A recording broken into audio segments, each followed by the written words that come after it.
Selamat siang pemirsa, di tengah keberagaman masyarakat Indonesia, Gen Z justru menunjukkan perubahan cara pandang terhadap intercultural relationship.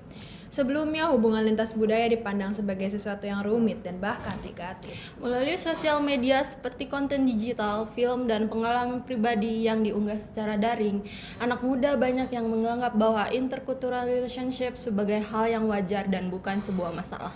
Untuk melihat bagaimana intercultural relationship dijalani secara langsung, kami sudah terhubung dengan reporter kami Cantika yang sudah berada di lapangan dengan para narasumber. Berikut laporannya. Baik, terima kasih Salwa dan Laila. Saya izin ambil alih studio. Di sini saya sudah bersama dengan dua sepasang narasumber yang akan saya tanyai terkait topik ini. Di sini saya sudah bersama dengan Hana, Kiki. Oke, Kak Hana dan Kak Kiki. Saya izin bertanya beberapa pertanyaan ya.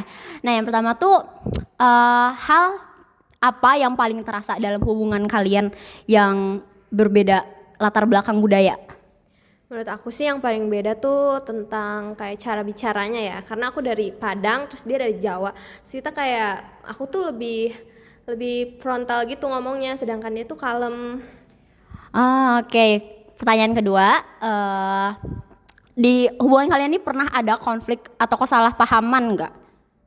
Pernah pas awal kenal tuh kita kayak, aku nganggep dia tuh kayak kalem banget, sedangkan dia nganggap aku tuh kayak frontal gitu. Nah, pertanyaan terakhir nih Kak, hal positif apa sih yang kalian dapati dari hubungan ini? Menurut aku kita jadi saling tahu budaya kita masing-masing. Dan kalau menurut aku kita bisa saling tukeran kulineran. Sedang aku kan dari suku Padang, banyak banget kulinerannya, dan dia dari Jawa kulinernya juga banyak. Dan kita bisa saling, komunikasinya bisa saling lebih baik lagi gitu. Baik, terima kasih untuk Kak Hana dan Kak Kiki atas informasinya ya.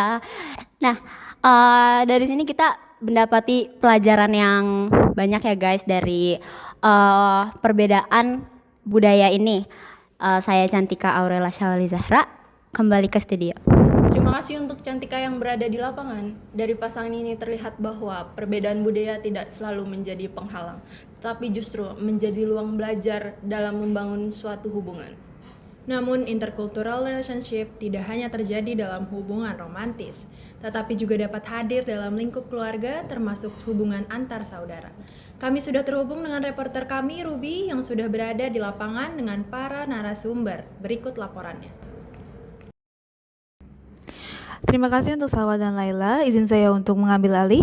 Selain hubungan romantis, intercultural relationship juga dapat terjadi di hubungan keluarga. Seperti hubungan sepupu yang latar budaya berbeda. Nah, di sini saya ada narasumber saya di sini. Boleh perkenalkan diri? Halo, nama saya Vera Dwi Damayanti. Aku asalnya dari Indonesia, Jakarta. My name is Amanda. Aku lahirnya di Indonesia tapi besarnya di China. Baik, di sini aku ada beberapa pertanyaan untuk kakak-kakak di sini. Kira-kira perbedaan budaya itu berpengaruh besar gak sih di hubungan keluarga kalian ini? Jujur sebenarnya enggak terlalu. Maksudnya kayak kita karena udah lahirnya tuh diajarin buat saling respect. Jadi kayak enggak terlalu enggak much of a different. Jadi memang awal-awal dia agak struggle buat adjust to kayak Indonesia culture gitu. Ada beberapa budaya yang harus kayak aku kasih tahu ke dia, ada beberapa bahasa yang kayak ini gini. Jadi tapi dia belajar dari situ dan akhirnya aku juga belajar tentang budaya dia. Jadi saling belajar dan saling respect aja sih. Oke. Nah, kira-kira di keluarga kalian ini bagaimana sih menyikapi perbedaan adat atau kebiasaan? Kalau misalnya menyikapi itu kan emang kami cukup berbeda dari beberapa aspek. Kalau misalnya Vera itu punya perayaan berbeda kayak aku. Kalau misalnya aku itu Imlek dan Vera itu Lebaran. Jadi kalau misalnya udah hari raya itu kami saling respect aja, datang ke rumah masing-masing gitu. Jadi tanggapannya ya sebenarnya nggak ada apa-apa sih, cuman diajarin aja untuk saling respect kayak tadi Vera bilang. Oke, pertanyaan terakhir Kak. Nah, kira-kira di keluarga kalian tuh berkomunikasinya tuh justru lebih mudah atau lebih susah? Biasa aja sih biasa ya.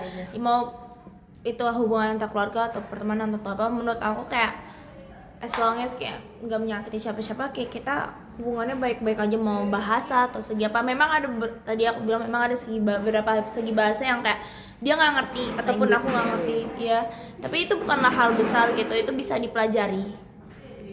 Ya. Jadi saling respect. Baik, terima kasih untuk Kak Amanda dan Kak Vera. Dari informasi tersebut kita bisa belajar tentang perbedaan budaya di dalam keluarga. Saya Oda Nurbi Patricia, kembali ke studio. Ya, terima kasih Ruby dan pemirsa, informasi tadi sekaligus menutup perjumpaan kita pada hari ini. Mewakili rekan kru yang bertugas, saya Salwa Zahra Salsabila dan rekan saya Lailatul Mufaroha mengucapkan terima kasih atas perhatian dan kebersamaan Anda. Sampai jumpa dan dan selamat beraktivitas.